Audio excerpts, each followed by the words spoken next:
స్మరణ చేయరా సోదరుడా శ్రీహరి కేశవ గోవిందాయ స్మరణ చేయరా సోదరుడా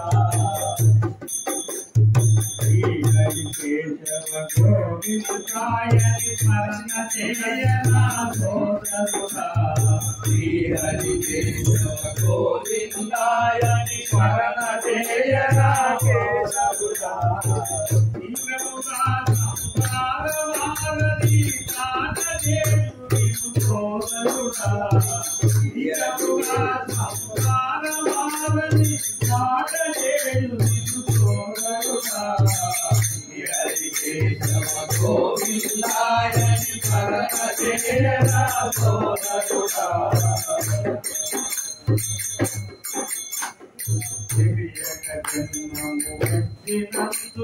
తెలిసినకు అవన సోదరుడా తెలియక జన్మము వచ్చినందుకు తెలిసినకు అవన సోదరుడా తెలియక జన్మము తెలిసినకు అవన మోమనసా తెలియక జన్మము వచ్చినందుకు తెలిసినకు అవన సోదరుడా కలిసి వెలిసి నీ కోన నడిచెని అవసరెరుగవనె మోమనసా కలిసి వెలిసి నీ కోన నడిచెని అవసరెరుగవనె మోమనసా శ్రీహరి కేశవ గోవిందాయ స్మరణ చేయవే మోమనసా శ్రీహరి కేశవ గోవిందాయ స్మరణ చేయవే మోమనసా శీఘ్రముగా సంసారవారధి కాటవేయుని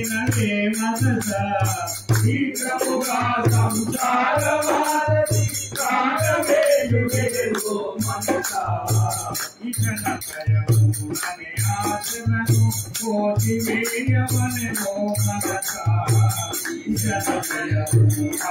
ఆశలను కోసివేయవనె మోమనసా ఆశపాశమనె మరల పలకను ఆశపాశమనె కటక పవనాశునెరుగవనె మోమనసా శ్రీహరి కేశవ గోవిందాయ స్మరణ చేయవే మోమనసా శీఘ్రమే సంసారవారధి కాటవేయుని మనసా శీఘ్రమే సంసారవారధి కాటవేయుని మనసా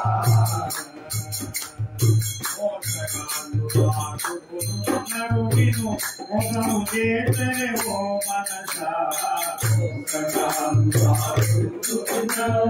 మోసము చేసె ఓ మనసా మోసము చేసరు ఏ సమయంలో కాంకనుండవే ఓ మనసా మోసము చేసెరు ఏ సమయంలో కాంకనుండవే ఓ మనసా శ్రీహరి కేశవ గోవిందాయ స్మరణ చేయవే ఓ మనసా శ్రీహరి కేశవ గోవిందాయ స్మరణ చేయవే ఓ మనసా ఆయనే కాంతిలో పడి ఆయనమంతకి ఓ మనసా ఆయనే కాంతిలోనబడి ఆయనమంతకి ఓ మనసా కాయము స్థిరమని కాలము కడుగకు నాకెరుగవే ఓ మనసా ఆయము స్థిరమని కాలము కడుగకు నాకెరుగవే ఓ మనసా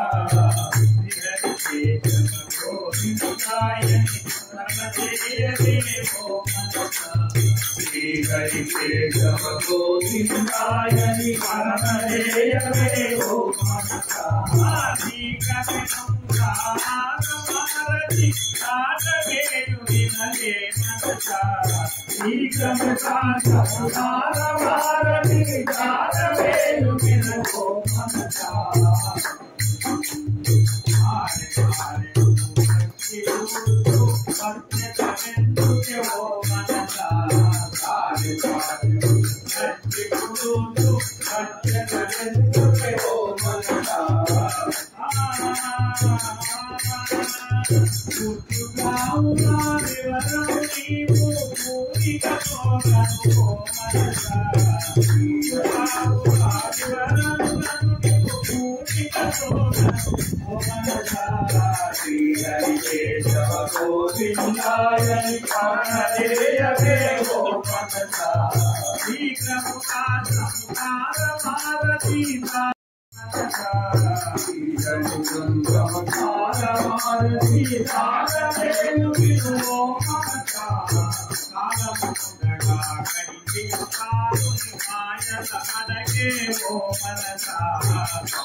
ఒక భూదాన కర్త ఇది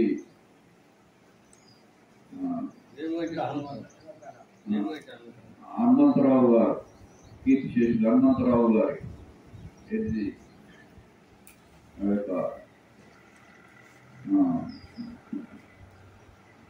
దాని యొక్క ఉత్సాహంతో ఈ ఆశ్రమానికి దానికి వారు ఉదాహరణ చేసి దానికి గాను కీర్తిశేషులు కాసం తిరుపతిరెడ్డి గారు అనుకోండి, మాట గోవిందరెడ్డి గారు అనుకోండి, ఇట్లా ఒక 10 మంది అనుకోండి, వారికి చేయూతనిస్తూ వారు ఏదైతే దైవ కార్యంలో నిమగ్నమైందో వారి జీవితాన్ని దైవ కార్యానికే వెచ్చించిందో ఆ విషయంగా మీరు గృహస్థులు వారికి తోడుగా దైవ కార్యంలో పాల్గొని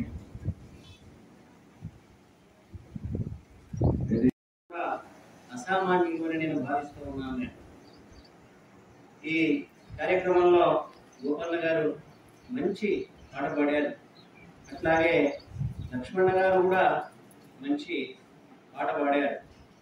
నిన్న మొన్ననే మన లక్ష్మారెడ్డి గారు వానప్రస్థి అయ్యారు. చాలా ఇది ఆదర్శం అన్నమాట. ఆశ్రమం అంటే ఆశ్రయింపదగింది అని. దేన్ని ఆశ్రయిస్తే మనకు శుభం కలుగుతుందో అదే ఆశ్రమం అన్నమాట. కాబట్టి ప్రణవాశ్రమము సామాన్యమైనటువంటిది కాదు. ఈ ఆశ్రమానికి వచ్చినటువంటి వాళ్ళు నేను అనుకుంటాను ఈ శ్రమ లేకుండా యోగ మార్గంలో నడిచి మోక్ష పదవులు కూడా పొందొచ్చు అని నా భావన. ఇక్కడ వారు ఒక పాట పాడినారు, నేను నిజమైతే దేవుడు నిజమవుతాడు అని. నాకు అది హృదయానికి తాకినటువంటి పాట. ఎందుకంటే నీవు లేకపోతే దేవుడు లేడు అని. దేవుడు లేకపోతే నీవు లేడు, అర్థం అదే. నీవు నిజమైతే దేవుడు నిజము, దేవుడు నిజమైతే నీవు నిజము అన్నమాట. అంటే రెండు నిజాలు ఉన్నాయి ఇక్కడ. రెండు నిజాలు ఉన్నాయి. దాన్ని సత్తు అంటారు, సత్స్వరూపుడు అంటారు భగవంతుడిని. భగవంతుడు సత్స్వరూపుడు అంటే ఉనికి గలవాడు. జీవుడు కూడా సత్స్వరూపుడే, అతడు కూడా ఉనికి గలవాడే. కాబట్టి అది మంచి పాటగా నేను భావిస్తూ ఉన్నాను. నీవు నిజమైతే నేను నిజము, నేను నిజమైతే నువ్వు నిజం. ఏమో రెండు నిజాలు ఉంటే తప్పేమి కాదు. భగవంతుడు నిజము అంటే పరమాత్మ నిజము, జీవాత్మ కూడా నిజం. అందుకే ఇద్దరికి కలిపి కఠోపనిషత్తులో ఒక వాక్యం ఉంది, అజో నిత్య శాశ్వతోయం పురాణ అని. అంటే ఇద్దరు జన్మించిన వాడు కాదు. జీవుడు జన్మిస్తే చచ్చిపోతాడు. ఒక చెట్టు పుడితే అది చస్తుంది. ఏది పుట్టిందో ప్రపంచంలో అది చస్తుంది. బాగా గుర్తుపెట్టుకోండి. భగవంతుడు పుట్టకలేని వాడు కనుక అతనికి అజుడు అని పేరు. జీవుడు కూడా పుట్టకలేని వాడు కనుక అతనికి కూడా అజుడు అని పేరు. నిత్యులు వీళ్ళిద్దరు అంటే ఎల్లప్పుడూ ఉండేవారు.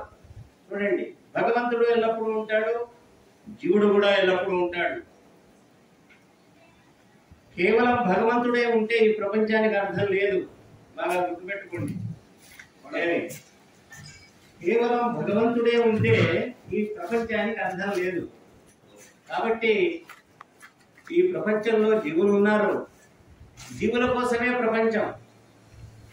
ఎవరు అడిగారు నన్ను, ఈ ప్రపంచం జీవుల కోసమా దేవుని కోసమా అని. అంటే మన కోసమా లేకపోతే దేవుని కోసమా అని. నాకు తెలిసినంత వరకు మీకు మనవి చేస్తున్నాను, ఈ ప్రపంచం భగవంతుని కోసం కాదు, జీవుల కోసం మాత్రమే. కాబట్టి ఇక్కడ ప్రపంచం ఉన్నది, జీవులు ఉన్నారు, పరమాత్మ ఉన్నాడు.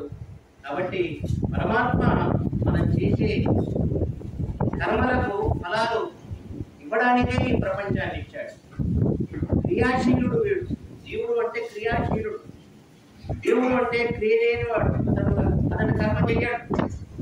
కర్మ చేస్తే దాని ఫలాన్ని అనుభవించాలి. మరి ఫలం అనుభవించేవాడు జీవుడైతే ఫలం ఇవ్వాలి అతనికి. భగవంతుడే ఇవ్వాలి, పరమాత్మనే ఇవ్వాలి. అందుకే ఆయన కర్మ ఫల ప్రదాత అయ్యాడు. అంతేకాదు సర్వశక్తిమంతుడు అయ్యాడు, సర్వజ్ఞుడు అయ్యాడు. ఆయన ఆనంద స్వరూపుడు అయ్యాడు, మోక్షం కూడా ఇస్తాడు. మనం చేసే కర్మలకు సుఖంగానే దుఃఖంగానే ఇవ్వడమే కాదు ఆయన పని. మనం చేసే కర్మలకు సుఖాన్ని దుఃఖాన్ని ఇవ్వడంతో పాటు మనం నిష్కామ కర్మయోగులమైతే మోక్షం కూడా ఇస్తాడు. అది ఆయన గురువు. మనకి ఇచ్చేవాడు కూడా ఉండాలి. పరీక్ష చదువు చెప్పేవాడు గురువు. పరీక్ష జీవులను యజ్ఞంతో పాటు సృష్టించాడట. ఆ జీవుల కోసం యజ్ఞాన్ని కూడా తోడుగా ఇచ్చి ఏమండి ఈ ప్రపంచాన్ని సృష్టించాడట. చూడండి ఎంత బాగా ఉంది. సహయజ్ఞ అంటాడు, ఒకటే పదం అది. యజ్ఞం తోడుగా ఇచ్చాడట. అంటే యజ్ఞము తోడుగా ఉన్నట్లయితే ఇతడు సక్సెస్ అవుతాడు అన్నమాట జీవితంలో. అసలు యజ్ఞం అనే పదానికి అర్థం ఏమిటి అంటే, సంస్కృతం చదువుకున్న వాళ్ళకి తెలుస్తుంది. ఎత్ అంటే దేని వలన, జ్ఞ అంటే తెలియబడతాడో అది యజ్ఞం. నువ్వు ఏ పని చేసినా ఆ పని వల్ల భగవంతుడు తెలియబడితే దానికి యజ్ఞం అని పేరు అన్నమాట. కాబట్టి మనం జపయజ్ఞము చేస్తున్నాము, తర్వాత సత్కర్మల ద్వారా అంటే తపోయజ్ఞం చేస్తున్నాం, తర్వాత స్వాధ్యాయ యజ్ఞం చేస్తున్నాం, అంతేకాదు దాన యజ్ఞం కూడా చేస్తున్నాం. నేనున్న 70 ఏళ్ళు నా వయసు, నేను ఇప్పుడు వానప్రస్థినే. నిజంగా చెప్పాలి అంటే కాషాయ వస్త్రధారిని కాదు, కానీ నాది జ్ఞానయజ్ఞం, దానయజ్ఞం అన్నమాట. దానయజ్ఞంలో ఎన్నున్నాయి చూడండి. దానయజ్ఞంలో ఏమున్నాయి? ఒకటి పితృయజ్ఞం ఉంది, రెండవది అతిథి యజ్ఞం ఉంది, మూడవది భూత యజ్ఞం ఉంది. చూడండి, ఈ దానయజ్ఞం చాలా గొప్పది. అందుకే అన్ని దానాల్లోకెల్లా అన్నదానం గొప్పది అంటారు. నువ్వు అన్నాన్ని దానం చేయండి, ఆకలి ఉన్న వానికి అన్నం పెడితే అది యజ్ఞమే. దాని ఒడుగులో తెలియపడుతుంది. నువ్వు ఆకలి ఉన్నవానికి అన్నం ఎందుకు పెడుతున్నావు? ఆకలి ఉన్నవానిలో కూడా భగవంతుడు ఉన్నాడు. నీలో ఉన్నట్టే భగవంతుడు అతనిలో కూడా ఉన్నాడు. అంతటా భగవంతుడు ఉన్నాడు. భగవంతుడు లేని చోటు లేదు. నిజంగా చెప్పాలంటే నీ కొడుకు లేని చోటు ఉన్నది, నీ తల్లిదండ్రులు లేని చోటు ఉన్నది, నీ బ్యాంక్ అకౌంట్ లేని చోటు ఉన్నది, మీ భూములు లేని చోట్లున్నాయి, మీ ఆస్తులు లేని చోట్లున్నాయి, మీ బంధువులు లేని చోట్లున్నాయి. కానీ భగవంతుడు లేని చోటు ఎక్కడా మనం చూడలేము. అందుకే ఎస్తు సర్వాణి భూతాని ఆత్మన్యేవాను పశ్యతి, ఎస్తు సర్వభూతేషు చ ఆత్మానం తతో నిచికిత్సతి. భగవంతుణ్ణి మనం అంతటా చూడాలి. అందుకు మనం భాగవతంలో ప్రహ్లాదుని ఎప్పుడు గుర్తుపెట్టుకోవాలి. భగవద్ దృష్టి అన్నమాట. కాబట్టి ప్రతి జీవిలో కూడా, ప్రతి ప్రాణిలో కూడా, ప్రతి మానవునిలో కూడా, ప్రతి చీమలో కూడా భగవంతుడు ఉన్నాడు. అంతటా భగవంతుడు ఉన్నాడు. అందుకే శివుని ఆజ్ఞ లేని చీమ పుట్టది అంటారు. అంటే చీమలో కూడా శివుడు ఉన్నాడు కనుక దానికి చెప్తేనే అది పుడుతుంది అన్నమాట, లేకపోతే చేయదన్నమాట. అంటే భగవంతుడు అంతటా ఉన్నాడు. అంతటా భగవంతుడు ఉన్నాడన్న భావన మనకు ఎప్పుడైతే కలుగుతుందో మనం ఇతరులను ప్రేమతో చూడగలుగుతాం, దయతో బ్రహ్మమయంగా, అంత భగవన్మయంగా చూడండి, అంత పరమాత్మమయంగా చూడండి, ఈశ్వరమయంగా చూడండి. ఈశ్వర సర్వభూతాత్మ అన్నాడు. అటువంటి ఈశ్వరుని నీ హృదయంలో ప్రసన్నం చేసుకోవాలని చెప్తున్నారు. కాబట్టి సుఖంగా ఉన్నవాడితో స్నేహంగా ఉండడం నేర్చుకోవాలి. వాడు ఏ కులం వాడు కానీ, ఎవడే కానీ, వాడు నల్లగుండని, పెద్దగుండని, కుంటివాడు కానీ, కూలివాడు కానీ. మన చిన్మయానంద ఆయన నడవలేని స్థితిలో ఉన్నాడని నేను విన్నాను. నేను ఏమంటే కానీ అతనిలో మనం ఎవరిని చూస్తున్నాం? భగవంతుని చూస్తున్నాం. అతడు భగవంతుని గురించి కాబట్టి సుఖంగా ఉన్న వాళ్ళతో స్నేహంగా ఉండడం నేర్చుకోవాలి. అంతేకాదు కరుణ అన్నాడు, జాలి, దయ అన్నమాట. నీ సొత్తాయా నేను అడుగుతున్నాను? ఇది నీదా? శరీరమే నీది కాదు, ఇంద్రియాలు నీవి కాదు, ఈ మనస్సు నీది కాదు. నీకు భగవంతుడు ఏం చేసినాడు? ఈ శరీరాన్ని ఇచ్చాడు, నీకు మెదడును, మనస్సుని ఇచ్చాడు, అంతేకాదు ఇంద్రియాలను ఇచ్చాడు, గుండెనిచ్చాడు, అన్ని ఇచ్చాడు. 100 సంవత్సరాలు జీవించడానికి గుండెనిచ్చాడు. కానీ మనం గుర్తుపెట్టుకోవడం లేదు, హృదయపూర్వకంగా మనం పని చేయడం లేదు. ఉపనిషత్తులు చదివితే తెలుస్తుంది హృదయపూర్వకంగా ఉండాలట. నేను హృదయపూర్వకంగా మాట్లాడతానండి, హృదయపూర్వకంగా ఉంటానంటాడు. అసలు హృదయం ఏం చేస్తుంది? హృదయపూర్వకంగా ఎట్లుండాలి? హృదయంలో 3 అక్షరాలు ఉన్నాయి, త్రు, ద, యా. త్రు అంటే అరటి తీసుకుంటది, ద అంటే ఇస్తుంది, యా అంటే నడుస్తుంది. గుండె ఏం చేస్తుందట? చెడు రక్తాన్ని తీసుకుంటుందట, మంచి రక్తాన్ని ఇస్తుందట. అది 24 గంటలు పనిచేస్తుంది. నిద్రపోయినా గుండె పనిచేస్తుంది. ఏమి మనం ఆఫీసులో నిద్రపోయే వాళ్ళని చూసినాం మనం, ఏమండి పని కొట్టే వాళ్ళని చూసినాం మనం. ఏమి 4 గంటలు పని చేయాలంటే 1 గంట పని చేసేవాడిని చూసాము. కానీ హృదయపూర్వకంగా ఉండడం అంటే గుండెను ఆదర్శంగా తీసుకోవాలి. ఏమి ప్రపంచ సమాజంలో ఏదైనా చెడు ఉంటే దాన్ని శివుడు గళంలో ఏ విధంగా గళంలో గరళాన్ని బిగినాడో ఆ విధంగా ఆ విషయాన్ని మింగేయాలి. కర్మ ఉన్నదంటే జన్మ ఉంది. కాబట్టి కర్మశేషం లేకుండా చేసుకున్నవాడు పూర్తుడు మోక్షాన్ని అన్వేషించి పరమాత్మ పోయేటువంటి సిద్ధాంతం ప్రయాణం చేసేటువంటి ఆత్మలందరూ ఈ కర్మ విముక్తులై కర్మశేషం లేకుండా చేసుకుని ఏదైతే ప్రపంచంలో ప్రతీకమైనటువంటి పరమాత్మ స్వరూపం అందులో కలవడం మోక్షం.